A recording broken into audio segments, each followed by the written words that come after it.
आप सभी को नमन करता हूँ। माँ शारदे को प्रणाम करता हूँ।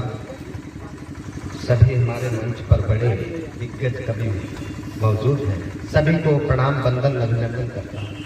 मित्रों, ये सीटी बज रही है यार, हालांकि सीटी बजाने लायक मंच पे कोई है नहीं। आप सभी की जो है समय समय पर हम सेवा करते रहते हैं। मैं ओज का हस्ताक्षर हूँ, ओज लिखता हूँ। मित्रों, दूर दूर से ही कभी आए रस बरसा को, इस बरसा में भी जाना मत भूलिए। अलग अलग रस वाली कविताएं होगी, लूटना ये रस का खजाना मत भूलिए। कविता में बात यदि कोई अच्छी लग जाए तो उसको भी दिल में सजाना मत भूलिए। कवियों की बैटरी को चार्ज करने के लिए बार बार तालियां बजाना मत भूलिए। तालियां बजे और मैं आपके बीच ओज की गंगा के लिए उपस्थित हुआ हूं, ओज के लिए उपस्थित हूं। सुनिएगा कि भारत का, मैंने एक अभी जल्दी लिखा हाल में, कि भारत का इतिहास शिवाजी राणा के पौरुष का है। आवाज खींच रहा है, थोड़ा इको बंद कर दो, इको बंद कर दो। कि भारत का इतिहास शिवाजी राणा के पौरुष का है। मंगल पांडे तात्या तोपे जैसे वीर पुरुष का है। अब भी उन तलवारों की वो खड़क सुनाई देती है, सिंह गर्जना वाली अद्भुत खड़क सुनाई देती है। इस माटी में खून मिला है चंद्रशेखर आजाद का, इस माटी में दफन हुआ पार्थिव शरीर अस्ताक का। देशभक्त वीरों का वो बलिदान हमारी कविता है। पंत निराला दिनकर की पहचान हमारी कविता है। मेरी कविता भारत का गौरवशाली इतिहास है। मेरी कविता भगत सुभाष अब्दुल हमीद की दास है। झांसी की रानी की वो तलवार हमारी कविता है और अवंती बाई की ललकार हमारी कविता है। ये धरा जहां हथियार बंद दुश्मन से यौवन लड़ता था, ये धरा जहां अपने प्रेस को त्याग के यौवन लड़ता था, खौफ नहीं फौलाद हमारे भारत के हर सीने में। डरकर जीने से अच्छा है सच है मरकर जीने। डरकर जीने से अच्छा है सच है मरकर जीने में। अमर शहीदों का विवेक ने कागज पर गुणगान लिखा है। अमर शहीदों का विवेक ने कागज पर गुणगान लिखा है। अपने रक्त से उन लालों ने सबको हिंदुस्तान लिखा। अपने रक्त से उन लालों ने सबको हिंदुस्तान लिखा है। हम एक आपके बीच एक बात रखना चाहते हैं। आप सब लोगों में से ऐसे कितने लोग हैं जो हिंदुस्तान का जो इतिहास है सभी लोग जानते हैं? वास्तविकता में बहुत अद्भुत इतिहास है। आदरणीय बैठे हुए हैं, मैं बहुत सम्मान करता हूँ। हिंदुस्तान का कोई भी सिख अगर हमको दिख जाता है तो मैं उसको गुरुद्वारा समझ के शीश झुका देता हूँ, क्योंकि हिंदुस्तान के सिख वास्तव में बधाई के पात्र हैं। उनको वास्तव में प्रणाम करना चाहिए। हिंदुस्तान का कोई मुस्लिम दिख जाता है, मैं उसको भी मस्जिद समझ के नतमस्तक हो जाता हूँ, इबादत करता हूँ। लेकिन दुख इस बात का है, जब देश की स्थिति सोचिए, हमारे देश के अंदर अपनी कूटनीति गंदी नीतियों से जुगाड़ लगा करके भारत पे हमला करके भारत को हथिया लेता हो, उसके नाम से हम मस्जिद बना देते हो, उसकी इबादत करना चालू कर देते। विडंबना इस बात की है कि भारत में बाबर का सम्मान होता है, अकबर महान पढ़ाया जाता है, जिनके पूर्वजों ने हमको हरा करके हमको गुलाम बना के रखा। दुख इस बात का है। क्या आपका घर कोई छीने आप उसका सम्मान करेंगे? बिल्कुल नहीं। आप में से ऐसे कौन लोग हैं जो, मैंने अभी कुछ नया लिखा है, मैं आपके बीच पढ़ना चाहता हूं कि हमारे देश के ही कुछ ऐसे कौन लोग हैं जो तुकाराम मोगले का नाम जानते हैं? हिंदुस्तान में ऐसे कौन लोग हैं जो तुकाराम मोगले का नाम जानते हैं? आप बताइए, यहाँ पे कोई है? नहीं। कसाब का नाम कौन कौन जानता है? सब जानता है। जिसने ताज होटल पे हमला किया, उस कसाब का नाम सब जानते हैं, लेकिन उस अमर व्यक्ति का नाम कोई नहीं जानता जिस व्यक्ति ने 176 लोगों को मार करके नृशंस हत्या करके, उस कसाब को सब जानते हैं। और तुकाराम मोगले जिसने अपने सीने पर गोली खा करके उसको पकड़ा, जिंदा पकड़ा कसाब को, उस व्यक्ति का नाम कोई नहीं जानता। बहुत बढ़िया, बहुत बढ़िया। विडंबना देखिए, कहीं पे हमारे आदरणीय मनवीर मधुर जी कहते हैं कि अगर लालच में गैरों की वफादारी नहीं की, अगर लालच में गैरों की वफादारी नहीं करते, विदेशी शत्रु फिर हम पर, विदेशी शत्रु फिर आने की तैयारी नहीं करते, गुलामी आज तक हमने कभी भोगी नहीं होती, अगर इस देश के कुछ लोग गद्दारी नहीं, वाह जी वाह वाह, अगर इस देश के कुछ लोग गद्दारी नहीं करते।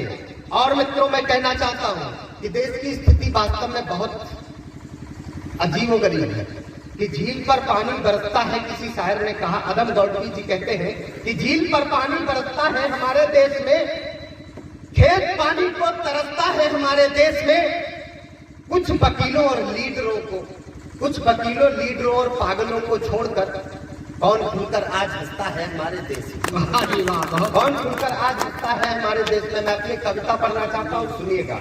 मैंने कुछ लिखा, दादा जी बहुत चाहते हैं इस कविता पे कि जिनके कारण तू जिंदा है। जब हिंदुस्तान में हमारे सैनिकों के ऊपर एक प्रश्न उठने लगता है कि सैनिक बलात्कारी, अभी एक व्यक्ति था जेएनयू का कन्हैया कुमार, जिसने हिंदुस्तान में कश्मीर में तैनात सैनिकों को बलात्कारी कह दिया। तब मैंने कुछ लिखा दोस्तों, पढ़ना चाहता हूं, आप सुनिएगा दोस्तों। आपके मन में अगर ठग से लगे जाकर के, तब तालियां बजाने के लिए मैं कहूंगा नहीं, आपका आशीर्वाद मिले साहब, मोहर लगनी चाहिए, ताकि हम पूरे देश के अंदर जहां जाए वहां कविता पढ़ेंगे कि जिनके कारण भारत में खुशहाली होती है, जिनके कारण भारत में खुशहाली होती है, होती होली, ईद, मुहर्रम, दिवाली होती है, सारे त्योहारों को मिलकर हम सब यहाँ मनाते। हिंदू मस्जिद में जाता और मुस्लिम मंदिर जाते, मगर कमीनी राजनीति को ये सब कहाँ सुहाता है, मगर कमीनी राजनीति को ये सब कहाँ सुहाता है। सैनिक चिता पर राजनीति की रोटी खूब पकाता है। एक कमीना जेएनयू में चिल्लाकर कह जाता है, बलात्कार करते सैनिक ऐसी गाली दे जाता है, बलात्कार करते सैनिक ऐसी गाली दे जाता है। चर्चित होने का तुझको क्या और तरीका नहीं मिला, जिसके कारण तू जिंदा है उसको देता ठीक सिला। सैनिक नहीं बलात्कारी, मैं प्रमाण देना चाहता हूं उस कन्हैया कुमार को, उस बदतमीज को मैं प्रमाण देना चाहता हूं, सैनिक बलात्कारी नहीं है, सैनिक नहीं बलात्कारी है, मैं प्रमाण देता हूं।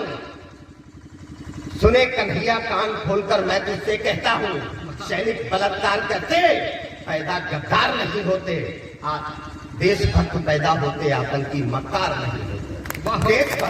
देशभक्त पैदा होते, आतंकी मक्कार नहीं होते।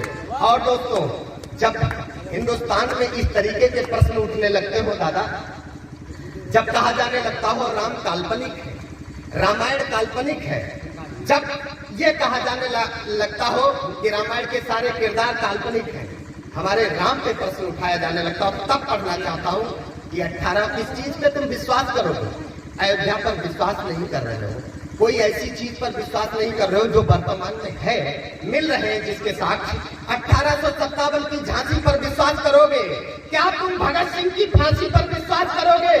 जहां पे दानी बिकाऊ काशी पर विश्वास करोगे? शंभु त्रिलोकी अविनाशी पर विश्वास करोगे? जंगल राजा छीकापाची पर विश्वास करोगे? रामायण की कुबड़ी दासी पर विश्वास करोगे? मत कर तू विश्वास, देश का दुश्मन तू गद्दार है, तेरे इन कृत्यों से भारत माता शर्मसार है। राम नहीं थे ये कहने का दुस्साहस कर सकता है, राम नहीं थे। आज हमारे देश की राजनीति कैसी हो गई कि राम नहीं थे ये कहने का दुस्साहस कर सकता है। तेरा कुछ विश्वास नहीं, तू बात बदल सकता है, तेरा कुछ विश्वास नहीं, तू बात बदल सकता है। और पढ़ना चाहता हूं दोस्तों, जब हिंदुस्तान के कुछ ऐसे लोग, हम नहीं जानते कि कौन कौन किस किस पार्टी के चश्मा लगाए बैठे हैं, लेकिन मैं सीधे सीधे कहना चाहता हूं, जो दुष्ट हैं मैं उनके लिए सीधे कहना चाहता हूं, आप सुनिएगा कि रामलला के भक्तों पर गोली चलवाने वाले, रामलला के भक्तों पर गोली चलवाने वाले, खुलेआम गौ माता की हत्या करवाने वाले, पवित्र कांवड़ यात्रा पर रोक लगाने वाले और कमीने बाबर पर सहानुभूति दिखाने वाले, जिंदा कैसे है सेना पर प्रश्न उठाने वाले, जिंदा कैसे है सेना पर प्रश्न उठाने वाले, जिन्ना और पटेल को जिन्ना को एक पलड़े में बिठाने वाले। अभी एक घटना आई जिसमें हमारे लिए नहीं समझ में आता, हिंदुस्तान का आदमी पाकिस्तान जैसे दरिंदे का देश का नाम कैसे ले लेता है और वो भी अपने को राजनेता कहने लगता है। शर्म आनी चाहिए। आदरणीय ने कहा कि जिन्ना का पटेल को जिन्ना से कंपेयर कर दिया, जिसने हिंदुस्तान का सबसे पहले दादा पढ़ा होगा, सभी ने पढ़ा होगा कि हिंदुस्तान ने सबसे पहली आवाज उठाई थी कि भारत के बंटवारा होना चाहिए, हमारा पाकिस्तान अलग होना चाहिए। जो बंटवारा आपके घर में कराए उसको हम सम्मान देंगे क्या? उसको शहीद का दर्जा देंगे, उसको तहे दिल से सम्मान देंगे। तब पढ़ना चाहता हूं दोस्तों, इस तरीके से किसी और कवि ने पढ़ा, मैंने लिखा, सुनिएगा दोस्तों। रामलला के भक्तों पर गोली चलवाने वाले, खुलेआम गौ माता की हत्या करवाने वाले, पवित्र कांवड़ यात्रा पर रोक लगाने वाले और कमीने बाबर पर सहानुभूति दिखाने वाले, जिन्ना कैसे है सेना पर प्रश्न उठाने वाले, पटेल और जिन्ना को एक पलड़े में बिठाने वाले। संविधान संशोधन कर ऐसा कानून बना दो, राष्ट्र विरोधी भाषा पर थोड़ी सी रोक लगा दो, राष्ट्र विरोधी भाषा पर थोड़ी सी रोक लगा दो।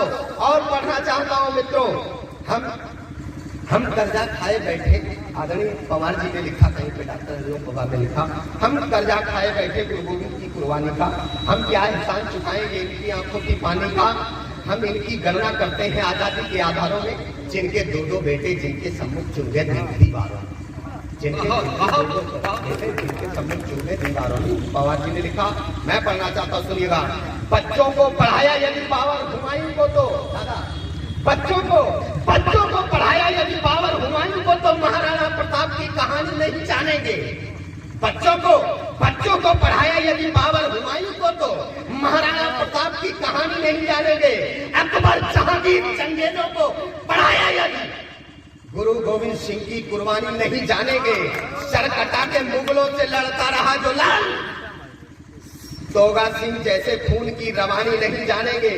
थोड़ी सी उम्र में जो नचा दिया गोरों को, थोड़ी सी उम्र में ही नचा दिया गोरों को, ऐसे देशभक्त झांसी रानी नहीं जानेंगे। ऐसी देशभक्त झांसी रानी नहीं जानेंगे। मित्रों, जब देश के अंदर अभिनंदन जाता है तो उस समय की घटना को मैं सीधे अपने विरोधी को सचेत करना चाहता हूं, बताना चाहता हूं मैं क्या कर रहा हूं, क्या तैयार कर रहा हूं। कि अभिनंदन तैयार कर रहे हैं तुम आतंकी पालो, समझना ध्यान से, सब समझदार लोग बैठे हुए। अभिनंदन तैयार कर रहे तुम आतंकी पालो, भीख मांगकर अपने घर का खर्च चलाने वालों, भारत में अब भी जिंदा है शीश दान करने वाले, भारत में अब भी जिंदा है कटे शीश लड़ने वाले, भारत माता की रक्षा में चंद्रशेखर आजाद बहुत है। भारत माता की रक्षा में चंद्रशेखर आजाद बहुत है। सारद सिंह जैसे लालों की भारत में तादाद बहुत है। सारद सिंह जैसे लालों की भारत में तादाद बहुत है। सारद सिंह जैसे लालों की भारत में तादाद बहुत है। सुनिएगा कि अभिनंदन तैयार कर रहे थे माता की, बिल्कुल गुरु जी का आशीर्वाद, आदरणीय दादा का आशीर्वाद, सबका आशीर्वाद मिल गया तो निश्चित ही हमें लगता है पंक्तियां मैंने ठीक लिखी है। बहुत बढ़िया के अभिनंदन तैयार कर रहे तो आतंकी पालो, भीख मांगकर अपने घर का खर्च चलाने वालों, भारत माता की रक्षा में भारत में अब भी जिंदा है शीश दान करने वाले, भारत में अब भी जिंदा है कटे शीश लड़ने वाले, भारत माता की रक्षा में चंद्रशेखर आजाद बहुत है। सारद सिंह जैसे लालों की भारत में तादाद बहुत है। गुरु गोविंद सिंह की कुर्बानी तुमको याद नहीं है, भगत सिंह की अमर कहानी तुमको याद नहीं है।